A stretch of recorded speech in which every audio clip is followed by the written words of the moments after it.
欢迎观看老爸的时光，每周分享家庭美食。这一期视频带来2种美食，第一种是很多朋友都喜欢吃的千层榴莲酥，也是有很多朋友留言问过的美食。第二种美食就是爆浆牛角包，因为这2种美食在制作手法上几乎是一样的，所以放在了一期做合集。好了，接下来就先来制作榴莲酥。首先来制作榴莲酥的表皮，准备200克的中筋面粉。榴莲属于比较甜的食物了，所以这里不需要加入太多的糖，20克的白砂糖就差不多。紧接着加入少许的食用油或者是黄油，大约30克。最后取来适量的常温的水，和面的时候一点一点的加入进去，大概需要100克左右。把材料和成一个不沾手不沾面盆、柔软光滑的面团。一会儿需要开酥，所以这里用保鲜膜把面团包好，让它松弛一小会儿，大概20分钟到30分钟。趁着这个时间，我们来准备下一份材料。准备一张油纸，折叠起来正好是一个正方形，里面包入黄油，大概90克。黄油可以提前切好，切成小长条，然后并排起来放在里面，这样就比较容易加工。然后用擀面杖轻压轻擀，把里面的黄油擀成一个大概有长宽都是15公分左右的薄片。经常看老爸视频的伙伴，有很多的糕点都是这么制作。如果家中的气温比较高，黄油在制作的过程已经软化，可以放在冰箱的冷藏层冷藏一小会儿再加工。加工好之后放在一旁，或者是冰箱里储备起来。接下来来制作榴莲馅儿。榴莲馅儿特别的简单，只需要准备1个或者是1块新鲜的榴莲。榴莲馅儿是不需要添加任何的材料的。准备1块最大最新鲜的果肉，把它放在一个小碗当中。接下来把不好吃的部分和榴莲的核给它清理掉。用一个小勺把果肉碾压一下，果肉里面还有很多的丝状物，用小剪刀处理一下。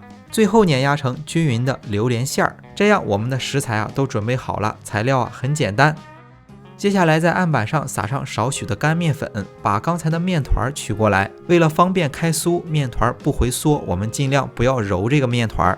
用一把刀在这个面团的表面划一个10字，用手把面团平摊开，这样不会增加面团的筋性。然后借助擀面杖把它稍微擀得大一点，正好能包住刚才的黄油片的大小就好了。把刚才准备好的黄油片取过来，平铺在这个面皮上，然后把面皮的4个角翻过来，包裹住这一整张的黄油片，这样用手使劲的把这个边给它封死，开酥的时候防止黄油流出来。包好之后开口冲下，借助干面粉用轻压轻擀的方式慢慢的开酥。现在是冬天还好一些，开酥会比较顺利一些。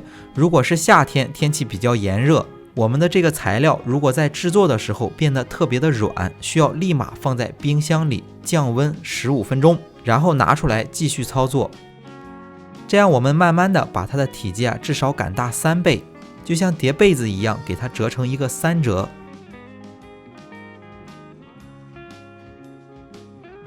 然后继续用同样的方法给它第2次开酥，用轻压轻擀的方式把它的体积给它擀大3倍，然后再折成3折，进行第3次开酥。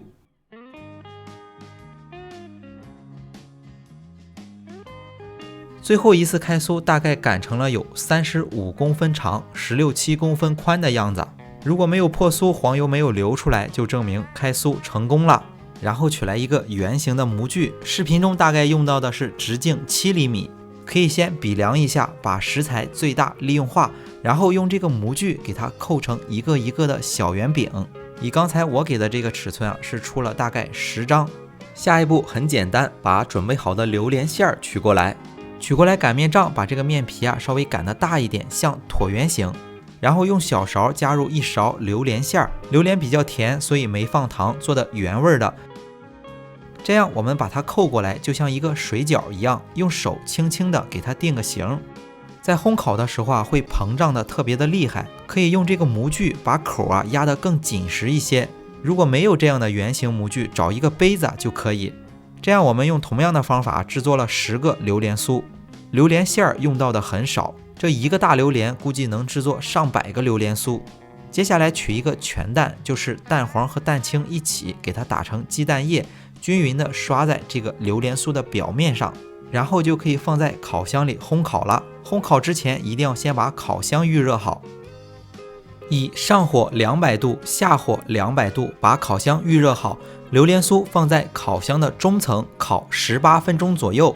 这是一款膨胀性的烘焙，如果你的烤箱是32升以内的，烤箱的温度设定要在160至180之间。如果是35升以上的烤箱，要设定在180到200度之间。也就是说，烤箱越小，设定的温度越低。做这一款美食一定要根据自己烤箱的情况去把控温度。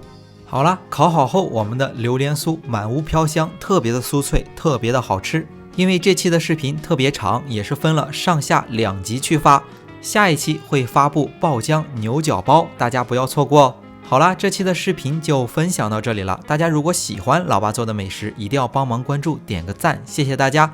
为了方便大家去记、去看视频中所需要的材料，材料也已经备注在视频下方的备注栏。